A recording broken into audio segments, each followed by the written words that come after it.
Next question देखिए। Next में हमें क्या दिया है, limit x tend to 0 sine A X plus में B X by A X plus में साइन बी एक्स। यहाँ पर ए बी और a प्लस बी हमारा नॉट इक्वल 0 है, ओके, यानी कि 0 नहीं है। इसको हम कैसे सोल्व करेंगे, देखिए अगर यहाँ पर मैं x को 0 से अप्रोच करवा देता हूँ तो यहाँ पर साइन 0 की क्या वैल्यू होती है 0। यहाँ पर x की जगह 0 रखेंगे तो 0 इंटू बी 0, ऊपर 0 मिल रहा है। इसी प्रकार डिवाइड में भी हमारा 0 ही मिल रहा है हमें, ओके। 0/0 यहाँ पर फॉर्म बन रही है। इसके लिए सबसे पहले मैं यहाँ पर ऊपर और नीचे x को कॉमन ले लेता हूँ। जैसे लिमिट x टेंड टू 0, यहाँ से मैं अगर x को कॉमन ले लेता हूँ तो साइन के पास तो एंगल में x है ऐसे, तो ठीक है। साइन के पास वैसे इनटू में मल्टीप्लाई में कोई x नहीं है तो x क्या आ जाएगा साइन के डिवाइड में, ओके। अगर मल्टीप्लाई करेंगे तो यहीं साइन ए एक्स हो जाएगा हमारा प्लस में। यहाँ से हमारा क्या बचेगा, यहाँ से हमारा बचेगा b, क्योंकि ये x हमने बाहर ले लिया है। इसी प्रकार डिवाइड में भी मैं x को कॉमन ले लेता हूँ। डिवाइड में x को अगर मैं कॉमन लूँ तो यहाँ पर क्या बचेगा हमारा a प्लस में यहाँ पर हमारा sine B X by X, यही हो जाएगा। ये x से हमारा x कैंसिल हो जाएगा यहाँ पर। अब देखिए, अब मैं यहाँ पर कुछ लिमिट के केस यूज करूँगा।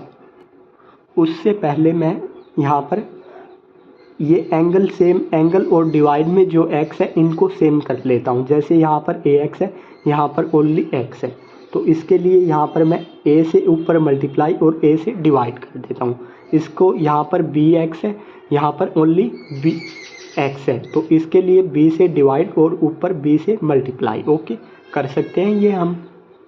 अब यहाँ पर लिमिट के कुछ केस है जो यहाँ पर लिखने जा रहा हूँ मैं। अगर हमें दिया हो limit x tend to a और फंक्शन है हमारा f(x) बाय gx, तो हम इन दोनों पर ऊपर नीचे अलग अलग लिमिट अप्लाई कर सकते हैं।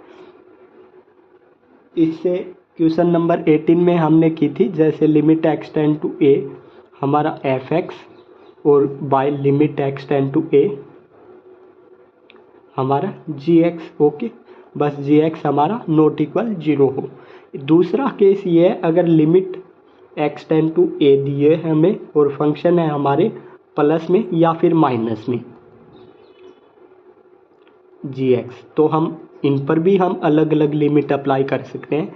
जैसे limit x tend to a f(x) और बीच में प्लस माइनस है, अगर प्लस है तो प्लस, माइनस है तो minus, limit x tend to a gx, okay.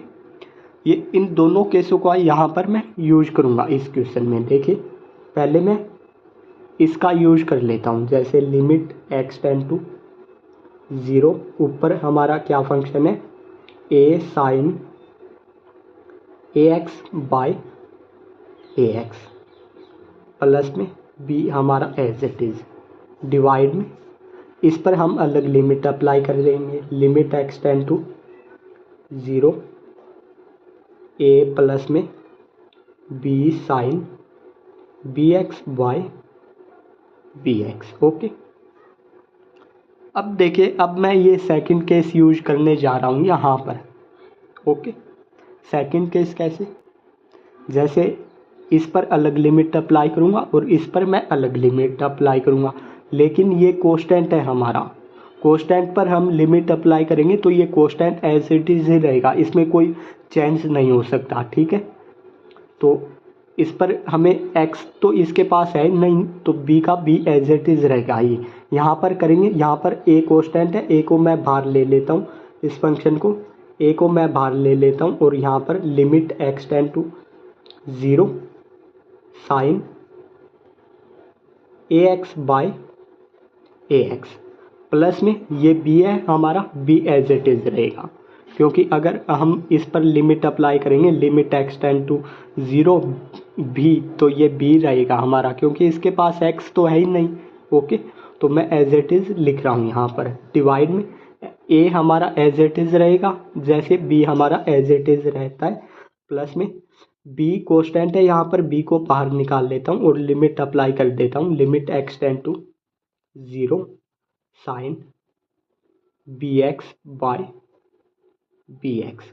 Okay, अब देखिए स्टैंडर्ड लिमिट का हमारा एक केस है, अगर जो पिछले क्वेश्चन में हमने यूज किया था, अगर हमें दिया हो लिमिट एक्स टेंड टू 0 और फंक्शन हो हमारा साइन एक्स बाई एक्स, तो ये लिमिट हमारी 1 के इक्वल होती है। यहाँ पर एक्स 0 का अप्रोच कराए तो ये एंगल भी, यहाँ पर ये एक्स भी हमारा 0 का अप्रोच कराए, लेकिन यहाँ पर क्या है ए एक्स, अगर इस एक्स को हम 0 से अप्रोच कराएंगे तो हमारा ए एक्स भी किसको अप्रोच करेगा, 0 को। तो इसी के यूज से ये लिमिट हमारी 1 के इक्वल हो जाएगी। ए इंटू ये लिमिट हमारी इस स्टैंडर्ड लिमिट के केस के यूज से किसके इक्वल हो जाएगी, 1 के। ठीक है, प्लस में बी और डिवाइड में ये ए, प्लस में बी एज इट इज़, ये भी लिमिट हमारी 1 के इक्वल हो जाएगी। अगर x हमारा 0 का अप्रोच कर रहा है तो यहाँ पर बी एक्स है और यहाँ पर भी बी एक्स है, बी एक्स भी हमारा किसको अप्रोच करेगा, 0 को। ओके, तो यहाँ पर ये लिमिट भी हमारी किसके इक्वल हो जाएगी, 1 की।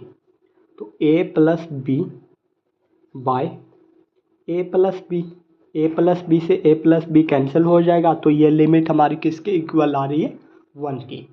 यही हमारा रिक्वायर्ड आंसर है। इसी के साथ क्वेश्चन 20 हमारा कंप्लीट हुआ।